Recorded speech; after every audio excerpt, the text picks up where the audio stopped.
The Google Pixel 7a, let's see what's in the box.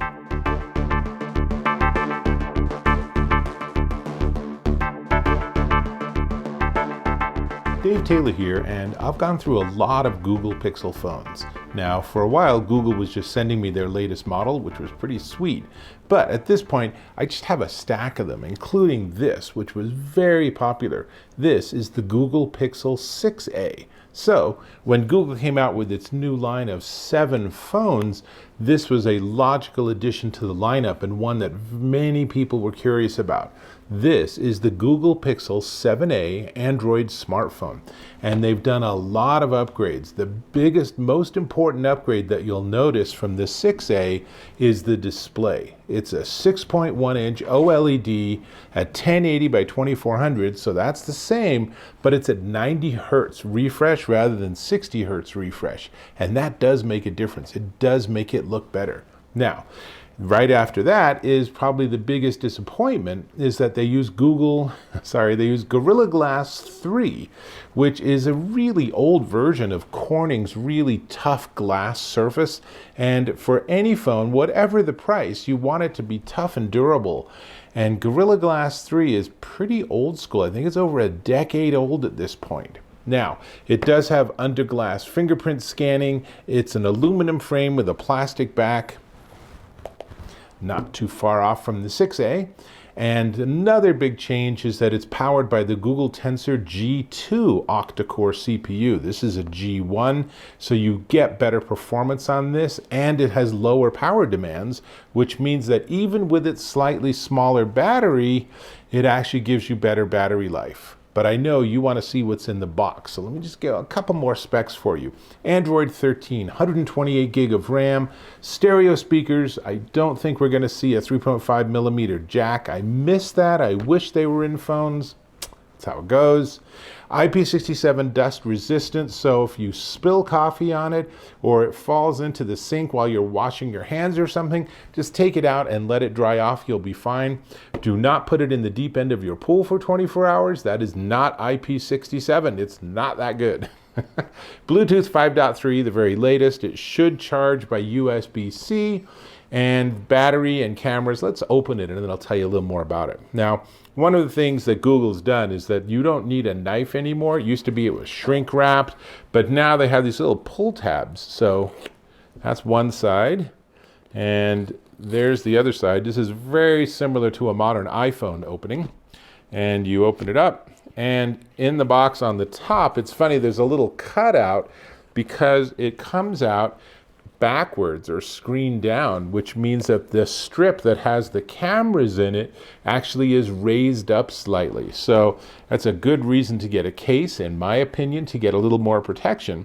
But speaking of the cameras, the two cameras here, the rear-facing cameras, are a 64 megapixel f1.9 26 millimeter wide camera, and the one next to it is a 13 megapixel f2.2 120 degree ultra wide. Pretty nice. Now let's take this out of the box, and the front is protected. That's nice. And so then there's a front facing camera, and the front facing camera is a 13 megapixel f2.2 20 millimeter ultra wide. Now let's see if this will power up. Modern devices seem to be shipped with about an 80% charge, and this one indeed is powering up. It's not going to get to the home screen obviously because it needs some setup, but I can tell you that it's powered by a 4385 milliamp hour battery, and it supports Qi charging, which is interesting because the A series hasn't had Qi charging, and I feel like Pixel's sort of back and forth. Sometimes Google has the Pixel phones is supporting that wireless charging, sometimes they don't. Honestly, I'm not sure it really matters. It's nice, and Pixel does a nice job of knowing it's on the wireless charger and giving you a different lock screen. So this is saying welcome to your Pixel, and it's giving me the option of different languages. I'll do the setup a little later, not right now, but back to the battery. So 4385 milliamp hour battery, 30 minutes gives you a 50% charge. That's 30 minutes with USB-C giving you a 50% charge, and then it gives you somewhere between 24 and 30 hours of active use. So that's pretty nice. Now, let's get back to the box. So we have the phone. I'll move this 6A to the side, and then here's everything else in the box. It's, modern smartphone boxes have a lot less in them than they used to. So we have a USB-C to USB-C cable. That's for charging and data transfer. And then we have, they're still shipping, the USB-C to USB-A adapter. So you can use this in a pinch. You can, for example, if you have a USB-A cable, you could do something like this, and now you could plug that in. So that, I guess, is helpful. I haven't needed one of these adapters for a while. And then let's see what else. So that's pretty much the box. And then there's this, which has the SIM removal tool tucked on the outside. And if we open it up, I'm expecting just documentation. Yeah, Google, unlike Apple, Google doesn't ship with cool stickers. Google, at some point, you should have Pixel stickers. Why not? So it gives you a little start point, which gives you different URLs for help for your phone. And then this looks like it's just regulatory information, which is why it's printed so small that even if I zoomed in on it, you still couldn't read it, because I don't think anyone in the history of this phone line has ever read one of these documents. But that's everything. That's everything in the box. It's very streamlined. You get a charging cable, you get the adapter. What you don't get is you don't get the wall power adapter, so you're going to need to supply your own. And of course, you get the Google Pixel 7a, and it's very nice. There's a lot about this I'm excited to try out, and I will be trying it out, and I will be giving you a full rundown with lots of demos. So stay tuned for that. Now, in terms of this, I will say that dimensions-wise, it's 5.9 inches by 2.8 inches by 0.35 inches, and it's 6.8 ounces. Is it heavier or lighter than the 6A? Feels about the same, actually. And in terms of its size and everything, well, looks like it's just the slightest bit taller and just slightly wider. But otherwise, as you can see in this photo, there's a lot of similarity between the 6A, which is on the right, and the 7A, which is on the left. If you can tell which is which from the back, then you're doing really well. So all we need to do is talk about the price. But before we get to the price, I'm going to ask you to subscribe to my channel. Click on that subscribe button.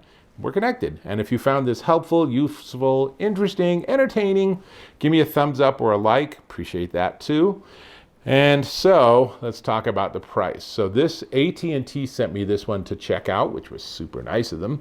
So it comes in, and this is really the back color. Charcoal, snow, sea, or coral. You can sort of map in your head which color is corresponding to which fancy name.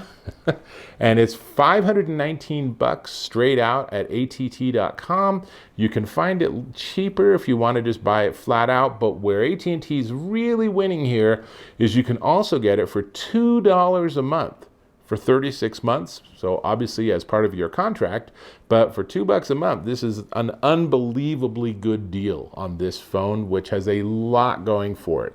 And as I said earlier, there is sadly no jack. In fact, let's do a quick tour of the edges. So on the bottom, you can see USB-C and 2 cutouts for speakers. On the left, there's really nothing other than that SIM card slot. On the top, there's literally nothing. And on the right, there's a very typical power button and then volume up and down buttons. That's all of it. I mean, all of these phones, they're really pretty sealed units at this point, which is why you can get to IP67. Remember the old days where if you'd even got a drop of moisture on it, it was dead and you were out of luck? So glad we're beyond that point. Anyway, that's everything. This is the Google Pixel 7a Android smartphone, and it's definitely one worth checking out, which is exactly what I'll be doing. So for now, I'll just have to say that I'll catch you in my next video.